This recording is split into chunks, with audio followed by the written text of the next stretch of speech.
भाई और बहनों, आपके आशीर्वाद से, देश के अटूट भरोसे के कारण साल 2014 में प्रधानमंत्री के तौर पर शुरू हुआ मेरा सेवा काल, ये सेवा काल निरंतर जारी है।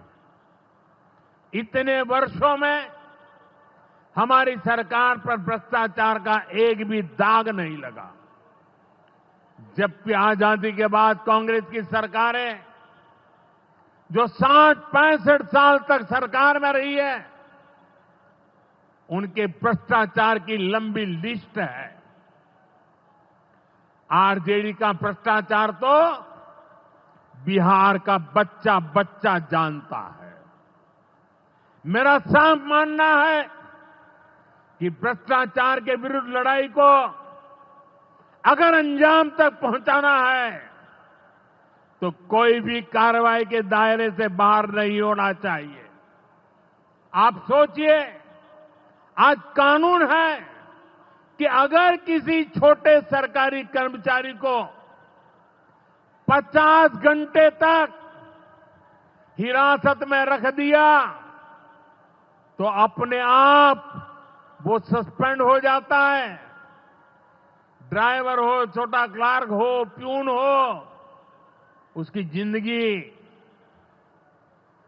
हमेशा हमेशा के लिए तबाह हो जाती है। लेकिन अगर कोई मुख्यमंत्री है, कोई मंत्री है, कोई प्रधानमंत्री है, तो वो जेल में रह करके भी सत्ता का सुख पा सकता है। ये कैसे हो सकता है? हमने कुछ समय पहले ही देखा है कि कैसे जेल से ही फाइलों पर साइन किए जा रहे थे, जेल से ही सरकारी आदेश निकाले जा रहे थे।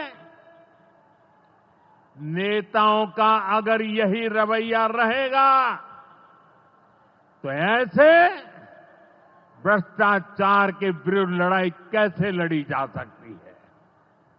साथियों, संविधान हर जनप्रतिनिधि से ईमानदारी और पारदर्शिता की उम्मीद करता है। हम संविधान की मर्यादा को तार तार होते नहीं देख सकते। इसलिए एनडीए सरकार भ्रष्टाचार के खिलाफ एक ऐसा कानून लाई है जिसके दायरे में देश का प्रधानमंत्री भी है। इस कानून में मुख्यमंत्री और मंत्रियों को भी शामिल किया गया है।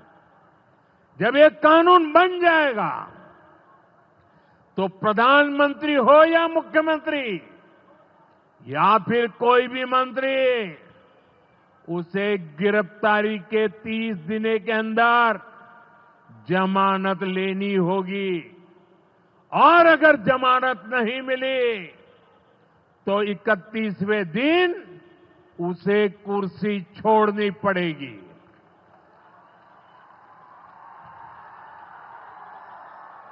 आप कहिए भाइयों, जो जेल जाए उसने कुर्सी छोड़नी चाहिए कि नहीं छोड़नी चाहिए?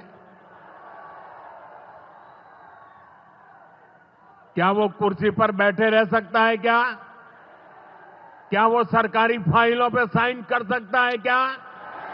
क्या जेल में से कोई सरकार चला सकता है क्या? और इसलिए ऐसा सख्त कानून बनाने की तरफ हम आगे बढ़ रहे हैं। लेकिन साथियों, ये आरजेडी वाले, ये कांग्रेस वाले, ये लेफ्ट वाले इस कानून का विरोध कर रहे हैं। ये बहुत गुस्से में है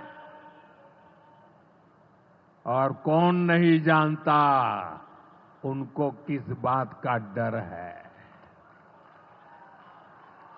जिसने पाप किया होता है वो अपने पाप को दूसरों से छुपाता है, लेकिन खुद को भीतर से जानता है कि क्या खेल खेला है।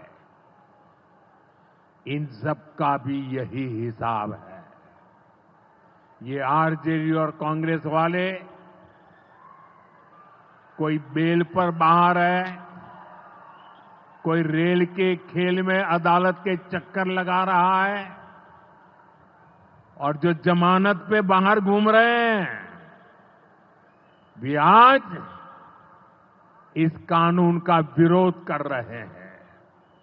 इन्हें लगता है कि अगर जेल चले गए तो इनके सारे सपने चकनाचूर हो जाएंगे, और इसलिए सुबह शाम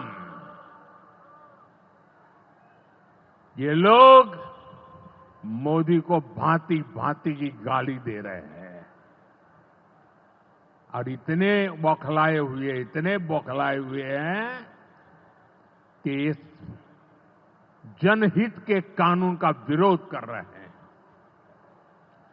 हमारे राजेंद्र बाबू बाबा साहब आंबेडकर ने कभी सोचा भी नहीं था, कभी कल्पना भी नहीं की होगी कि सत्ता के भूखे लोग भ्रष्टाचार करेंगे और जेल जाने पर भी कुर्सी से चिपके रहेंगे। लेकिन अब भ्रष्टाचारी जेल भी जाएगा और उसकी कुर्सी भी जाएगी। भारत को भ्रष्टाचार से मुक्त होने का संकल्प देश के कोटि कोटि लोगों का है। ये संकल्प सिद्ध होकर रहेगा।